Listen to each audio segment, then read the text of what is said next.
Good morning, friends. Happy to meet you again via GVN YouTube channel. And in the last class, we had enough discussion on the use of voices. I have mentioned the link in the description box. And today, what we are going to see is how tenses are changed from active into passive. As we have already seen enough examples, and I would like to mention that tenses play a major role in forming passive forms. As we have already seen that, for examples, 4 major points. And the first thing that I would like to mention you that when we look at active examples, active sentences, we have to find out the tense forms, in which tense the active sentence is. And after finding out the tense, whether it's a simple present form, or present continuous, or present perfect, or past form, and so on, so you have to find out the tense form, and based on that, you have to convert that into passive forms. So, do you remember the point number 3, that it means tense change there should not be any change in tenses when you convert active forms into passives. And as we all know, as we are familiar with tenses, there are 12 tense forms in English, and please do remember that we do not have passive forms for 4 tenses. And for an example, the one is for present perfect continuous, past perfect continuous, future continuous, and future perfect continuous. We do not have passive forms for the 4 tenses. And I have mentioned all other tense formations in this chart.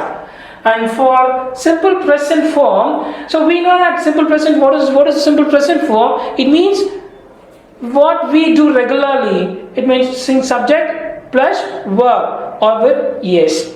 And in active form, it is like this. For an example, I'll give you an example for 2 or 3 forms. For example, she does the homework. So she does the homework is in simple present form. And when you change active into passive, so care must be taken that all passive verbs should be in past perfect. So I have mentioned that as PP, past participle. All passive forms should be in past participle. So I have mentioned that as PP here.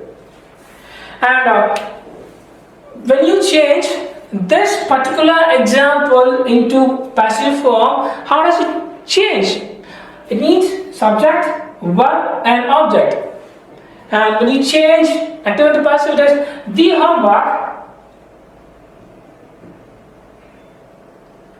homework, yes.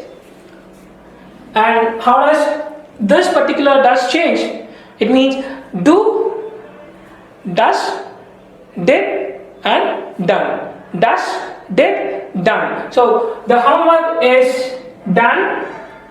So I have already mentioned that by should be used for all passive constructions. So the homework is done by, she is changed into her. So this is I have mentioned here is plus PP. And the second form is present continuous. Present continuous, an action that we are doing now. That is am, is, are plus verb with ing. She, example, I give you one more example for that. She is doing the homework.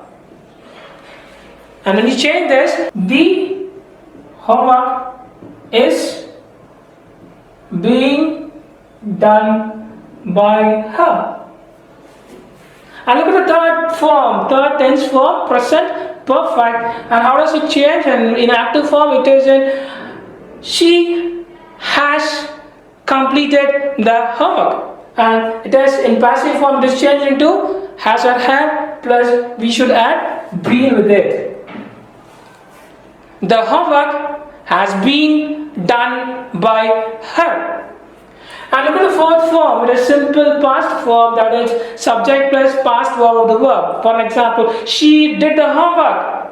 She did the homework. It is changed into the homework was done by her again.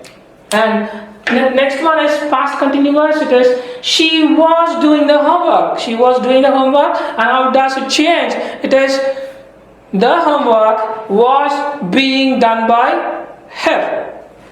And look at the next one in future form, simple future. She will do the homework. She will do the homework. And the homework will be done. So this is the homework will be done by her. And future perfect, that is future perfect, we use will or shall plus have plus pp. And how we change that into passive form? The homework will have been plus PP form. So this is the last example I'll give you for a future perfect form. They will have met him. They will have met him. And when you look at this example, they will have met him. And when you change this example, this particular active sentence into passive form, look, this is subject, verb and object. And this object becomes subject when you change into passive form. So him has changed into he will have met. So will have met, and look at here, will have been plus pp. So it's very simple. So he will have been met by. So this is they here. So automatically this they is changed into them. Fine, very good. Alright, is it clear now? So these are the, so when you change active sentences into passive, always remember, look at the tense form first. And look at, second thing is, look at the pronoun changes. And the third one is, use by phrase. So that is very important. All the three things are very important. One is changing pronouns and changing tenses. Another one, the use of by. Alright. So if you are clear in doing all this, you can automatically understand and you can speak English without any flaw. That is very important. So often when in technical English, we say that English people often use passive forms. For an example, the coffee is prepared by him. The coffee was prepared by him. The coffee will be prepared. So these forms are passives. So we regularly use it, but without knowing the exact form of passive constructions. So always remember and use it properly. So as we said, we have to concentrate on the tenses, pronouns, and so and so. Another important thing, when we talk about voices, and that is another part of passive form, it is considered to be impersonal passive. Often people think that passive, as I have told you earlier, passive forms always take by phrase with it. For an example, the cat chased the rat. Okay, for an example, the cat chased the rat, and the form is, it is active. And when you change this into passive form, particularly passive form, it is the rat was chased by the cat. And this is passive form. And what is impersonal passive is? So when we talk about passive, it is the doer of the action suffers. Okay? The doer of the action suffers. And when there is no need of the doer, automatically it becomes impersonal passive. And what does it mean when there is no need of mentioning the doer of the action? So look at this example. The engineer constructed the bridge in 2000. So when you change this into impersonal passive, so it means the bridge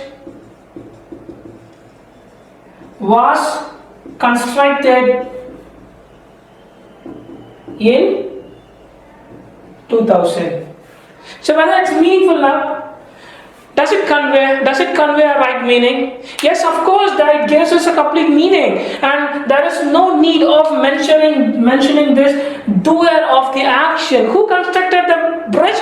The engineer constructed the bridge. So the bridge was constructed in 2000. It gives us a complete meaning, and so there is no need of mentioning the doer of the action. That is, by phrase is not necessary here. Okay, so it means by phrase is not necessary here. This is called impersonal passive. So for better understanding, I give you one more example. We still need large number of technical specialists. Okay, so look at this example, and before we change it, find out what form is. It is we still need. It is simple present form here. Okay, so simple present form here, and when you change this into passive form, when you change this into impersonal passive, so it starts like this: large number of. So this should be considered together as object. So a large number of technical specialists are. Okay, a large number of technical specialists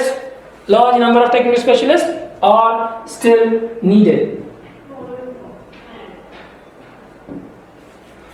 Okay, so who are in need of? So we are in need of, and that is not necessary here, and it gives us a complete meaning. The sentence is really beautiful, so there is no need of mentioning by phrase. This is called impersonal passive. And friends, listen.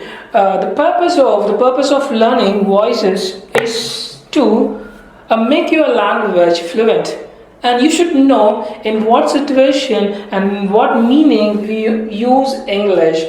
Often, students and everyone, we do not know. We search for words, and we fix wrong words in wrong situation, and it gives us a wrong meaning, and it always confuses us. So before talking, or before delivering anything, or before speaking, we should know the exact meaning and its exact form. And when you understand voices, and when you are good at in using voices, automatically you use correct forms. It shapes your language. When it is shaped, automatically your language will become fluent, and you can speak very good English. That is expected. That is being expected by everyone. So always use tenses. Do concentrate on tenses. It helps you to use language correctly in right form. And thank you so much, and we will meet again. I'm happy to meet you, and if you have any clarifications, and please make comments, and definitely I will answer all your questions. Thank you.